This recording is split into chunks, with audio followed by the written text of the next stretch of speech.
دوستو، آج کی ویڈیو میں ہم آپ کو بتائیں گے کہ رمضان المبارک میں بیوی سے ہم بستری کرنا کیسا ہے، اور اس بارے میں اللہ کے رسول اور ہمارے پیارے نبی حضرت محمد صلی اللہ علیہ وسلم کیا فرماتے ہیں۔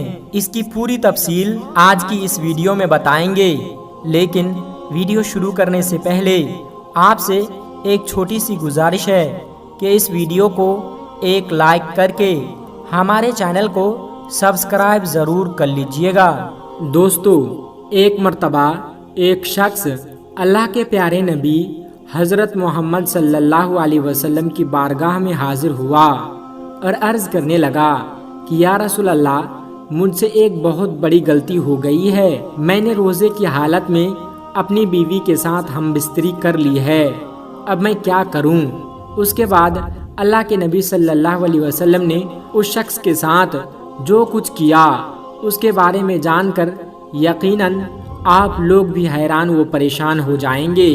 اس لیے آج کا یہ ویڈیو آپ سبھی کے لیے بہت ہی زیادہ خاص ہے۔ آپ اس کو آخر تک ضرور دیکھیں اور مہربانی کر کے شیئر بھی کر دیجئے گا تاکہ رمضان کے مہینے میں یہ ویڈیو زیادہ سے زیادہ لوگوں تک پہنچ سکے۔ تو چلیے شروع کرتے ہیں۔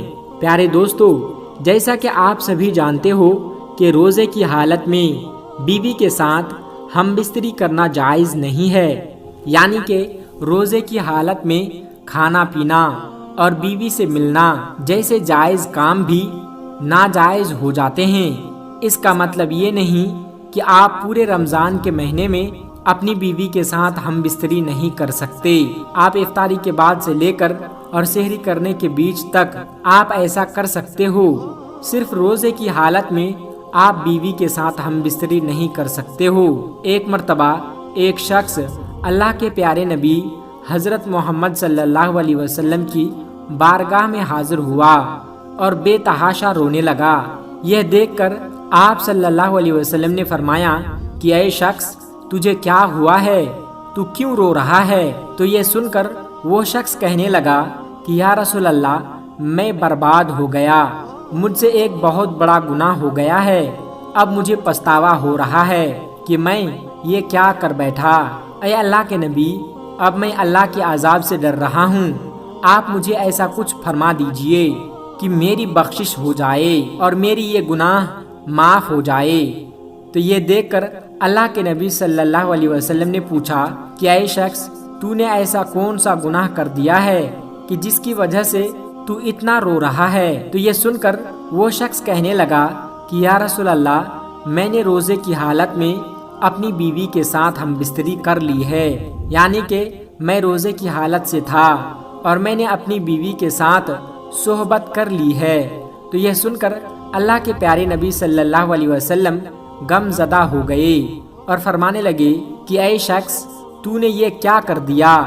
کیا تجھے معلوم نہیں کہ روزے کی حالت میں بیوی کے ساتھ ہم بستری کرنا جائز نہیں ہے؟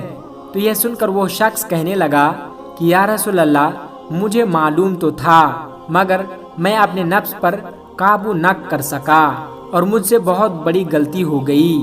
اب آپ میرے لیے کچھ ایسا کر دیجئے کہ میری بخشش ہو جائے۔ یہ سن کر اللہ کے پیارے نبی صلی اللہ علیہ وسلم نے فرمایا کہ اے شخص، تو نے تو بہت بڑا گناہ کیا ہے، اب تجھے اس کا کفارہ ادا کرنا ہوگا۔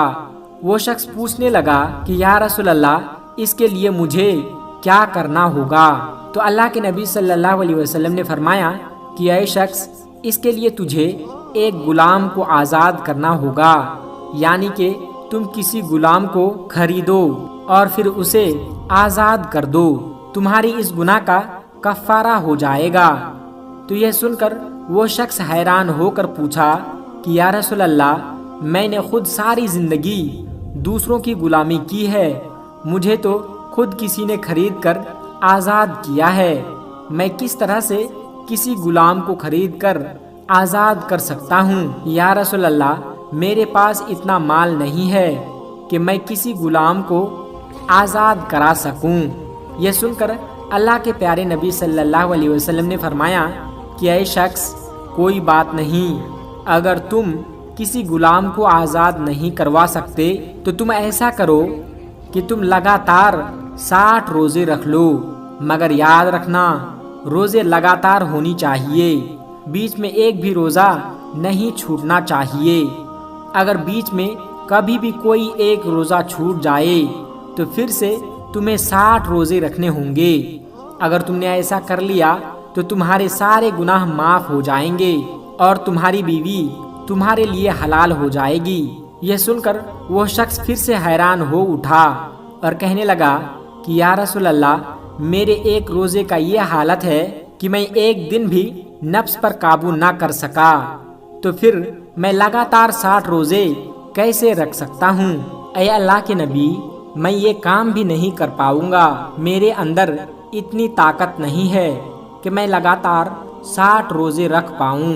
یا رسول اللہ، آپ مجھے کچھ اور فرما دیجئے، مجھ سے یہ کام بھی نہیں ہوگا۔ یہ سن کر اللہ کے پیارے نبی حضرت محمد صلی اللہ علیہ وسلم مسکرا دیے اور کہنے لگے کہ اے شخص، اگر تم ایسا بھی نہیں کر سکتے ہو تو ہمارے پاس ایک اور راستہ ہے۔ اگر تم کسی غلام کو آزاد بھی نہیں کر سکتے، اگر تم لگاتار 60 روزے بھی نہیں رکھ سکتے، تو ایسا کرو کہ تم 60 مسکینوں کو یعنی کہ 60 غریب لوگوں کو پیٹ بھر کر کھانا کھلا دو، تمہارا کفارہ ادا ہو جائے گا اور تمہاری بیوی تمہارے لیے حلال ہو جائے گی۔ یہ سن کر وہ شخص پھر سے عرض کرنے لگا کہ یا رسول اللہ، میرے گھر میں کھانے کو کچھ بھی نہیں ہے، ہمارے حالت ایسی ہے کہ اگر ہم کو صبح کھانا مل جائے تو شام کو بھوکا سونا پڑتا ہے، اور اگر شام کو کھانا مل جائے تو صبح کو بھوکا رہنا پڑتا ہے۔ میں 60 مسکینوں کو کیسے کھانا کھلا سکتا ہوں؟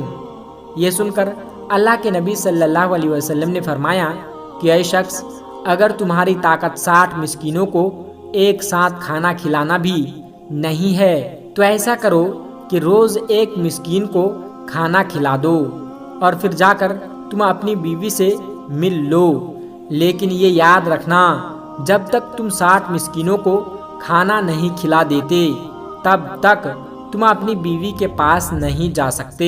یہ سن کر وہ شخص حیران ہو اٹھا اور کہنے لگا کہ یا رسول اللہ، میرے گھر میں ایک وقت کا بھی کھانا نہیں ہے، تو میں کیسے 60 مسکینوں کو کھانا کھلا سکتا ہوں؟ مجھ سے یہ کام بھی نہیں ہوگا۔ یہ سن کر اللہ کے نبی صلی اللہ علیہ وسلم نے فرمایا کہ اے شخص، پھر تو اب کوئی دوسرا راستہ بھی نہیں ہے، تم کو انہی کاموں میں سے کسی ایک کام کو کرنا ہوگا۔ یہ سن کر وہ شخص عرض کرنے لگا کہ یا رسول اللہ، میرے اندر یہ تینوں کام کو کرنے کی طاقت نہیں ہے، آپ مجھے کوئی اور راستہ بتائیے تاکہ میرا یہ گناہ معاف ہو جائے۔ یہ دیکھ کر پھر آپ صلی اللہ علیہ وسلم نے فرمایا کہ اے شخص، کہ میں تمہارے لیے صحابہ کرام سے چندہ کرواتا ہوں۔ پھر اللہ کے نبی صلی اللہ علیہ وسلم کھڑے ہوئے، سامنے بہت سارے لوگ کھڑے ہوئے تھے۔ آپ صلی اللہ علیہ وسلم نے ان لوگوں سے مخاطب ہو کر فرمایا کہ اپنے اس بھائی کو مدد کرو، اس نے رمضان کے مہینے میں اور روزے کی حالت میں ایسا ایسا کام کر دیا ہے، اور اب اس کے پاس کفارہ ادا کرنے کے لیے کچھ بھی نہیں ہے۔ تم لوگ اس کو پیسوں سے تھوڑی تھوڑی مدد کرو تاکہ یہ اپنے علاقے میں جا کر غریب مسکین لوگوں میں بانٹ سکے، تو اس کا کفارہ ادا ہو سکے۔ یہ سن کر سارے لوگ اٹھے، پھر کسی نے ایک کھجور دی، کسی نے کچھ پیسے دیے، کسی نے کوئی کپڑا دیا۔ ایسا کرتے کرتے بہت ساری کھجور جمع ہو گیا۔ یہ دیکھ کر پھر اللہ کے نبی صلی اللہ علیہ وسلم نے فرمایا کہ اے شخص، انہیں لے لو اور اپنے قبیلے میں، اپنے علاقے میں جا کر غریب لوگوں میں جو جو مسکین لوگ ہیں اس کو بانٹ دو، تمہارا یہ گناہ معاف ہو جائیں گے اور تمہاری بیوی تمہارے لیے حلال ہو جائے گی۔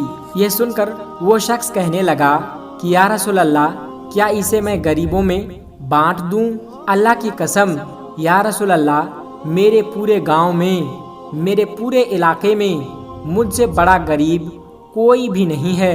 یہ سن کر سارے صحابہ کرام کو ہنسی آ گئی، سارے لوگ ہنس پڑے اور اللہ کے نبی صلی اللہ علیہ وسلم بھی مسکرا دیے اور پھر کہنے لگے کہ اے شخص، اگر تمہارے علاقے میں تم سے بڑا غریب کوئی نہیں ہے تو تم ایسا کرو، جاؤ اور تم ہی اس کو کھا لو اور بچوں کو بھی کھلا دو، تمہارا کفارہ ادا ہو جائے گا، تمہاری بیوی تمہارے لیے حلال ہو جائے گی۔ تو دوستو، اس طرح سے اسلام ہر بات کا راستہ نکالتا ہے، یعنی کہ اسلام میں ہر مسئلے کا حل موجود ہے۔ اسی لیے تو کہتے ہیں کہ اسلام سب کے لیے ہے، امیر ہو یا غریب، اسلام سب کے لیے برابر ہے، سب اسلام پر عمل کر سکتے ہیں، غریب بھی اسلام پر عمل کر کے جنت حاصل کر سکتا ہے، اور امیر بھی اپنی دولت کا زکوٰۃ دے کر، صدقہ خیرات دے کر، دولت کا صحیح استعمال کر کے جنت حاصل کر سکتا ہے۔ محترم دوستو، آج کی اس ویڈیو میں بس اتنا ہی۔ اگر آپ کو یہ ویڈیو ذرا بھی اچھی لگی ہو تو اس ویڈیو کو ایک لائک کر کے ہمارے چینل کو سبسکرائب ضرور کر لیجئے گا، تاکہ ایسی ہی پیاری پیاری ویڈیو ہم آپ کے لیے ہر روز لاتے رہیں۔ اور دوستو، اس ویڈیو کو اپنے کچھ قریبی دوستوں تک ضرور شیئر کر کے ہماری حوصلہ افزائی ضرور کیجیے گا۔ اور مذہب اسلام میں یہ بات بتائی گئی ہے کہ دین اسلام کی باتوں کو دوسروں تک پہنچانا صدقہ جاریہ ہے، اس لیے اس ویڈیو کو صدقہ جاریہ سمجھ کر اپنے دوستوں تک ضرور شیئر کیجیے گا، تاکہ انہیں بھی اسلام کی باتیں معلوم ہو سکے۔ تب تک اپنا اور اپنوں کا بہت زیادہ خیال رکھیے گا۔ خدا حافظ۔ السلام علیکم ورحمۃ اللہ وبرکاتہ۔